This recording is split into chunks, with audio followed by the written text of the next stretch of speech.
नमस्कार दोस्तों, क्या हाल है। स्वागत है आपका हमारे यूपी बुलेटिन एक टुडे भरोसेमंद न्यूज चैनल में। तो आइए नजर डालते हैं उत्तर प्रदेश के सबसे बड़ी और सबसे चर्चा में रहने वाली खबरों पर। उससे पहले आपसे एक छोटी सी रिक्वेस्ट करना चाहूंगा, यदि आपने हमारे इस चैनल को सब्सक्राइब नहीं किया है तो सब्सक्राइब कर लीजिएगा, क्योंकि हमारे लिए एक सब्सक्राइबर बहुत महत्वपूर्ण का होने वाला है। बहुत मेहरबानी होगी। मौसम विभाग ने उत्तर प्रदेश के प्रयागराज, लखनऊ और सहारनपुर समेत 11 जिलों में भारी बारिश को लेकर ऑरेंज और रेड अलर्ट जारी किया है। मौसम वैज्ञानिकों के मुताबिक मानसून सक्रिय रहने के 48 घंटों में कई इलाकों में गरज चमक के साथ तेज बारिश हो सकती है। प्रशासन ने संबंधित अधिकारियों को सतर्क रहने और जलभराव से निपटने की तैयारियां पूरी रखने के निर्देश दिए हैं। लोगों से खराब मौसम में सावधानी बरतने की अपील की गई है। उत्तर प्रदेश के मुख्यमंत्री योगी आदित्यनाथ ने लखनऊ में भव्य तिरंगा यात्रा की अगुवाई कर राष्ट्रीय भक्ति का संदेश दिया। जनसमूह को संबोधित करते हुए उन्होंने कहा कि भारत में रहकर राष्ट्रीय प्रतीकों का अपमान किसी भी कीमत पर स्वीकार नहीं किया जाएगा। मुख्यमंत्री ने नागरिकों से देश की एकता, अखंडता और संप्रभुता बनाए रखने की अपील की। तिरंगा यात्रा में बड़ी संख्या में स्थानीय नागरिक, युवा और गणमान्य लोग उत्साह के साथ शामिल हुए। पूरे क्षेत्र में देशभक्ति का माहौल नजर आएगा। उत्तर प्रदेश विधानसभा चुनाव 2027 को लेकर बीजेपी के पूर्व सांसद ब्रजभूषण शरण सिंह का बड़ा बयान सामने आया है। मीडिया से बातचीत में उन्होंने कहा कि इस बार राज्य में राजनीतिक मुकाबला बेहद कड़ा और दिलचस्प रहने वाला है। उन्होंने समाजवादी पार्टी प्रमुख अखिलेश यादव के साथ अपने संबंधों और हालिया चर्चाओं पर भी सफाई दी। ब्रजभूषण शरण सिंह ने कहा कि उनके बयानों का गलत अर्थ निकाला गया था। उन्होंने पार्टी के प्रति अपनी प्रतिबद्धता भी स्पष्ट की। उत्तर प्रदेश के बुलंदशहर में मासूम बच्ची के साथ जघन्य अपराध के आरोपी मोनू को पुलिस ने मुठभेड़ में मार गिराया है। पुलिस के मुताबिक आरोपी पर 50,000 रुपए का इनाम घोषित था। तलाश के दौरान पुलिस टीम ने इसे घेरने की कोशिश की, तभी आरोपी ने कथित तौर पर फायरिंग शुरू कर दी। जवाबी कार्रवाई में गोली लगने से वह गंभीर रूप से घायल हो गया। अस्पताल ले जाने पर डॉक्टरों ने इसे मृत्यु घोषित कर दिया। उत्तर प्रदेश विधानसभा चुनाव 2027 की तैयारियों के बीच मतदाता सूची को लेकर प्रशासनिक प्रक्रियाएं तेज हो गई हैं। निर्वाचन आयोग के निर्देश पर BLO घर घर जाकर मतदाता सूची के सत्यापन और पुनरीक्षक का काम कर रहे हैं। अभियान के दौरान पात्र नए मतदाताओं के नाम जोड़ने के साथ मृत या अपात्र मतदाताओं की जानकारी अपडेट की जाएगी। प्रशासन ने लोगों से BLO को सही जानकारी और जरूरी दस्तावेज उपलब्ध कराने की अपील की है, ताकि मतदाता सूची को अधिक सटीक बनाया जा सके। प्रधानमंत्री नरेंद्र मोदी और अमेरिका राष्ट्रपति JD वेंस के बीच टेलीफोन पर अहम बातचीत हुई है। इस दौरान दोनों नेताओं ने भारत अमेरिका संबंधों को मजबूत करने पर चर्चा की। बातचीत में आर्थिक सहयोग, तकनीक और रक्षा क्षेत्र में रणनीति साझेदारी को आगे बढ़ाने के मुद्दे शामिल रहे। दोनों देशों के बीच सहयोग बढ़ाने को लेकर सकारात्मक रुख अपनाने या माना जा रहा है कि यह बातचीत दोनों देशों की कूटनीतिक संबंधों के लिहाज से महत्वपूर्ण है और साझेदारी को नई दिशा दे सकती है। श्री कृष्ण जन्मभूमि मुक्ति आंदोलन से जुड़ी बड़ी खबर सामने आई है। 9 अगस्त को प्रस्तावित कार सेवा को फिलहाल स्थगित कर दिया गया था। आयोजकों और साधु संतों की बैठक में फैसला लिया गया था कि अब 6 दिसंबर को देश भर से प्रमुख साधु संत और श्रद्धालु मथुरा में जुटेंगे। कार सेवा की नई तारीख तय होने के बाद प्रशासन ने राहत की सांस ली है। वहीं मथुरा में सुरक्षा व्यवस्था कड़ी रखी है, ताकि कानून व्यवस्था सामान्य बनी रहे।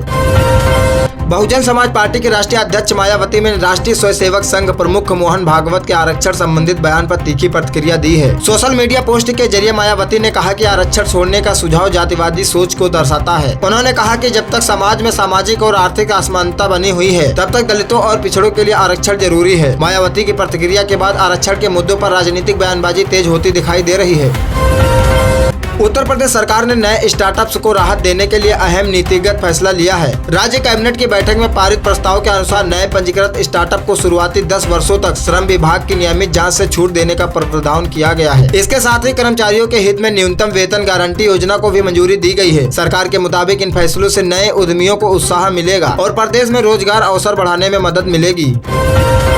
भारतीय सराफा बाजार में सोने और चांदी की कीमतों में जोरदार तेजी देखने को मिली है। वैश्विक बाजार में उतार चढ़ाव और मजबूत मांग के बीच 24 कैरेट सोने का भाव बढ़कर करीब 1,49,000 रुपए प्रति 10 ग्राम पहुंच गया है। वहीं चांदी की कीमत भी उछलकर करीब 2,31,000 रुपए प्रति किलोग्राम के स्तर पर पहुंच गई है। कीमती धातुओं में तेजी से आम खरीदारों और कारोबारियों की चिंता बढ़ी है, जबकि बाजार में हलचल बनी हुई है।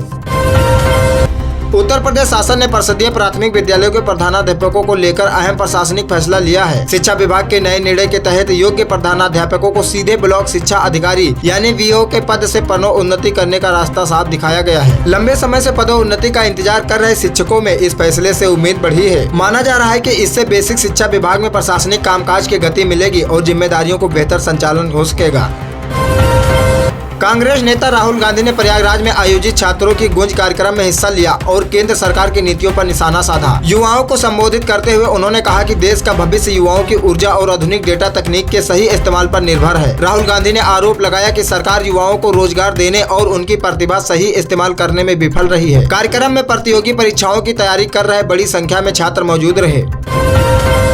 पश्चिम बंगाल के हौली शहर में पूर्व मुख्यमंत्री ममता बनर्जी के काफिले पर प्रदर्शन के दौरान हमला किए जाने की खबर सामने आई है। प्रत्यक्षदर्शियों के अनुसार काफिला गुजरने के दौरान कुछ प्रदर्शनकारियों ने उनकी कार पर पथराव किया और जूते भी फेंके। घटना के बाद मौके पर अफरा तफरी मच गई। सुरक्षा कर्मियों ने तत्काल मोर्चा संभालते हुए ममता बनर्जी को सुरक्षित निकाला। पुलिस ने अज्ञात लोगों के खिलाफ केस दर्ज कर मामले की जाँच शुरू कर दी है।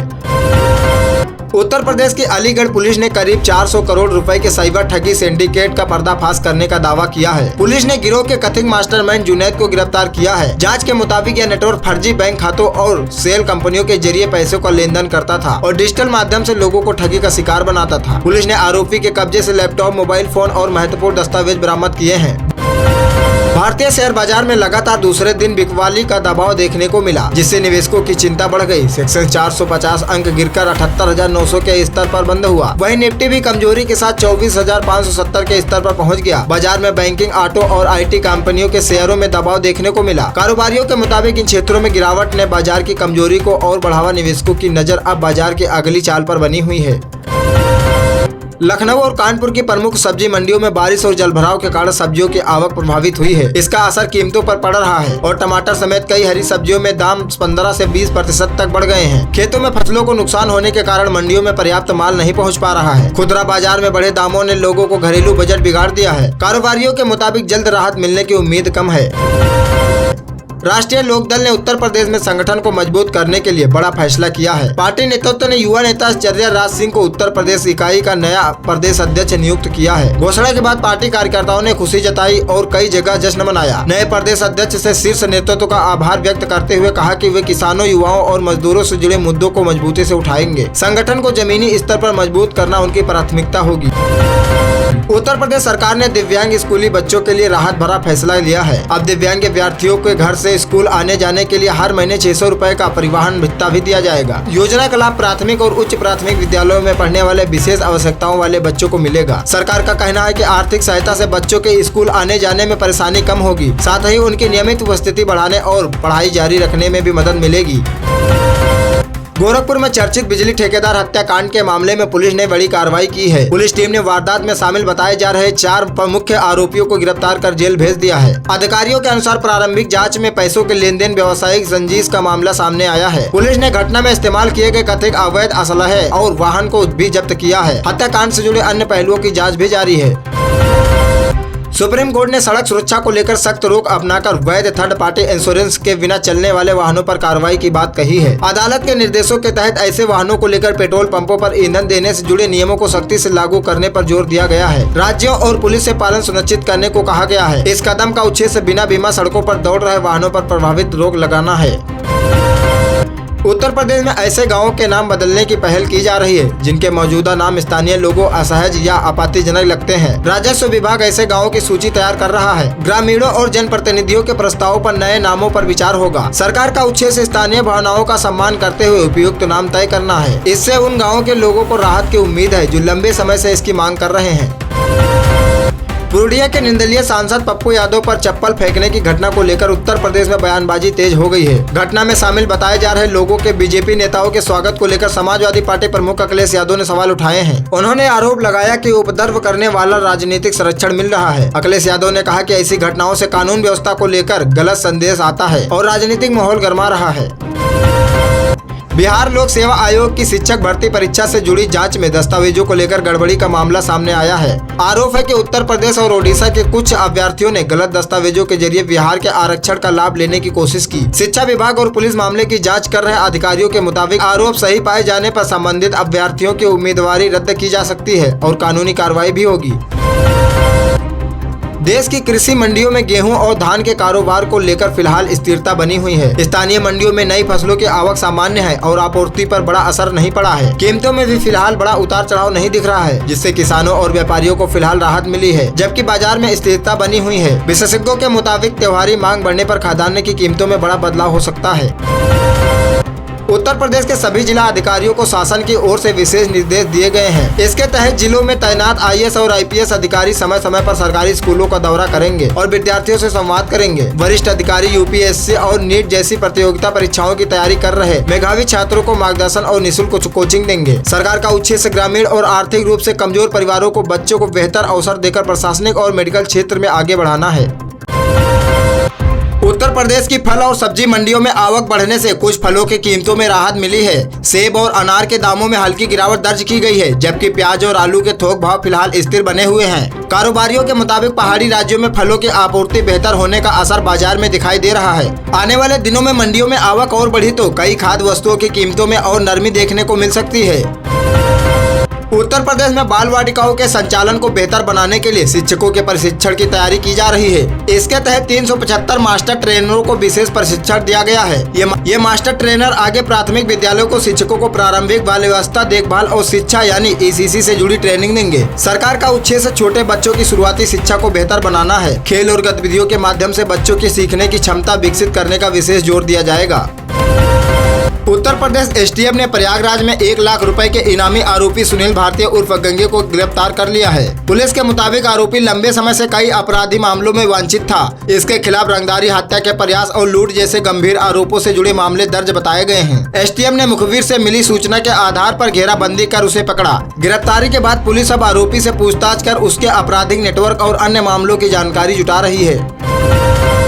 उत्तर प्रदेश ATS ने लखनऊ में जाली नोटों की तस्करी से जुड़े कथित नेटवर्क के खिलाफ कार्रवाई की है। ATS ने 2 संदिग्ध तस्करों को गिरफ्तार करने का दावा किया है और उनके पास से 500 रुपए के जाली नोट बरामद किए हैं। जांच एजेंसी के अनुसार नेटवर्क के तार सीमा पार से जुड़े होने की आशंका है। बरामद सामग्री की जाँच हो रही है। अधिकारी पूरे नेटवर्क से जुड़े लोगों की पहचान में जुटे हैं। अमेरिकी सीनेट ने रूस पर नए प्रतिबंधों से जुड़ा एक विधेयक पारित किया है, जिससे रूस से ऊर्जा खरीदने वाले प्रमुख देशों पर अतिरिक्त शुल्क लगाने का प्रावधान शामिल है। भारत भी प्रभावित होने वाले देशों में शामिल है। प्रस्ताव के तहत राष्ट्रपति को कुछ देशों के सामान पर 100% तक टैरिफ लगाने का अधिकार मिल सकता है। हालांकि यह शुल्क अभी अपने आप लागू नहीं हुआ है और विधेयक को आगे की विधायी प्रक्रिया से गुजरना होगा। वाराणसी में गंगा नदी का जलस्तर बढ़ने से घाटों पर सामान्य गतिविधियां प्रभावित हुई हैं। कई घाटों के बीच संपर्क प्रभावित होने के साथ ही गंगा आरती और अंतिम संस्कार की व्यवस्था में बदलाव करना पड़ा है। प्रशासन ने लोगों को नदी किनारे सावधानी बरतने की सलाह दी है। जलस्तर बढ़ने के कारण नाव संचालन पर भी प्रतिबंध लगाया गया है। घाटों पर कर्मचारी स्थिति पर नजर बनाए रख रहे हैं और श्रद्धालुओं की सुरक्षा पर जोर है। मऊ जिले के मधुबन विधानसभा क्षेत्र में राजनीतिक हलचल तेज है। पूर्व बीजेपी नेता भरत भैया ने समर्थकों के साथ बहुजन समाज पार्टी की सदस्यता ग्रहण कर ली है। बसपा नेताओं ने उनका स्वागत किया। इस बदलाव को पार्टी के लिए महत्वपूर्ण माना जा रहा है। भरत भैया ने कहा कि वे संगठन को मजबूत करने के साथ किसानों, युवाओं व मजदूरों के मुद्दों उठाएंगे और कार्यकर्ताओं के बीच सक्रिय रहेंगे, जिससे क्षेत्र की राजनीति पर असर पड़ सकता है। उत्तर प्रदेश के झांसी जिले में पुलिस और साइबर सेल की संयुक्त टीम ने बड़ी कार्रवाई करते हुए 23 साइबर ठगों को गिरफ्तार किया है। पुलिस के मुताबिक आरोपी देश भर में ऑनलाइन धोखाधड़ी के जरिए लोगों को निशाना बनाते थे। कार्रवाई के दौरान उनके कब्जे से 120 स्मार्टफोन और अलग अलग बैंकों के 35 ATM कार्ड बरामद किए गए हैं। पुलिस का दावा है कि इस कार्रवाई से अंतर्राज्यीय साइबर ठगी नेटवर्क का खुलासा हुआ है। मामले में आगे की जाँच जारी है। त्योहारी सीजन से पहले सोने और चांदी की कीमतों ने सर्राफा कारोबारी की चिंता बढ़ा दी है। लगातार महंगे होते आभूषणों के कारण मध्यम वर्गीय परिवारों का बजट प्रभावित हो रहा है। बाजार में नए गहनों की खरीदारी के बजाय कई ग्राहक पुरानी ज्वेलरी बदलकर नया आभूषण लेने को प्राथमिकता दे रहे हैं। कारोबारियों का कहना है कि अगर कीमतों में तेजी जारी रही तो त्योहारी बिक्री पर असर पड़ सकता है। खरीदार भी कीमतों में कमी का इंतजार कर रहे हैं। कानपुर एक्सप्रेसवे की सड़क का एक हिस्सा धंसने की घटना को शासन ने गंभीरता से ले लिया है। मामले की तकनीकी जांच के लिए IIT और NIT के विशेषज्ञों की संयुक्त टीम गठित की गई है। विशेषज्ञों ने मौके पर पहुंचकर सड़क का निरीक्षण किया और निर्माण में इस्तेमाल सामग्री के नमूने लिए हैं। जांच रिपोर्ट आने के बाद निर्माण की गुणवत्ता और जिम्मेदारी तय की जाएगी। लापरवाही सामने आने पर संबंधित ठेकेदारों और अधिकारियों के खिलाफ कार्रवाई हो सकती है। दोपहिया वाहन निर्माता कंपनी हीरो मोटर कॉर्प ने इलेक्ट्रॉनिक वाहन बाजार को लेकर अपनी भविष्य की योजना सामने रखी है। कंपनी के मुताबिक 2027 तक भारतीय बाजार में प्रीमियम इलेक्ट्रॉनिक मोटरसाइकिल और 2 नए इलेक्ट्रिक स्कूटर उतरने की तैयारी है। इन वाहनों में आधुनिक तकनीक के साथ बेहतर प्रदर्शन और उपयोगिता पर जोर दिया जाएगा। कंपनी का लक्ष्य इलेक्ट्रिक मोबिलिटी के बढ़ते बाजार में अपनी हिस्सेदारी मजबूत करना है। नए मॉडल भारतीय ग्राहकों की जरूरतों को ध्यान में रखकर विकसित किए जाएंगे। सीतापुर जिले में बीजेपी विधायक ज्ञान तिवारी की शिकायत के बाद एक चर्चित मामला सामने आया है। विधायक ने अपने सगे समधी पर 26 से अधिक शादियां करने और लोगों से करोड़ों रुपए की कथित ठगी करने के गंभीर आरोप लगाए हैं। पुलिस ने शिकायत के आधार पर संबंधित धाराओं में मुकदमा दर्ज कर जाँच शुरू कर दी है। अब पुलिस आरोपी की पुष्टि के लिए दस्तावेज और अन्य साक्ष्य जुटा रही है। मामला सामने आने के बाद इलाके में चर्चाओं का दौर जारी है। एलपीजी उपभोक्ताओं को केवाईसी को लेकर कई तरह के दावे सामने आ रहे हैं। उपभोक्ताओं को सलाह दी जा रही है कि वे गैस कनेक्शन की केवाईसी स्थिति आधिकारिक गैस एजेंसी या संबंधित कंपनी के माध्यम से सुचारू कर लें। बिना पुष्टि 3 गुना कीमत वसूले जाने जैसे दावों पर भरोसा न करें। किसी भी भुगतान या प्रक्रिया से पहले आधिकारिक सूचना देखना जरूरी है ताकि फर्जी संदेशों और ठगी से बचा जा सके। उत्तर प्रदेश शिक्षा विभाग ने राज्य शिक्षक पुरस्कार के चयन की प्रक्रिया में बदलाव किया है। नई व्यवस्था के तहत शिक्षकों की कार्य प्रणाली और उपलब्धि का आइकन लाइव प्रोजेक्शन और साक्षात्कार के जरिए किया जाएगा। शिक्षकों को अपनी उपलब्धियां और किए गए नवाचार प्रस्तुत करने का अवसर मिलेगा। विभाग का कहना है कि इस बदलाव का उद्देश्य से चयन प्रक्रिया को अधिक पारदर्शी और योग्यता आधारित बनाना है। नए मूल्यांकन तरीके से बेहतर काम करने वाले शिक्षकों को आगे आने का मौका मिलने की उम्मीद है।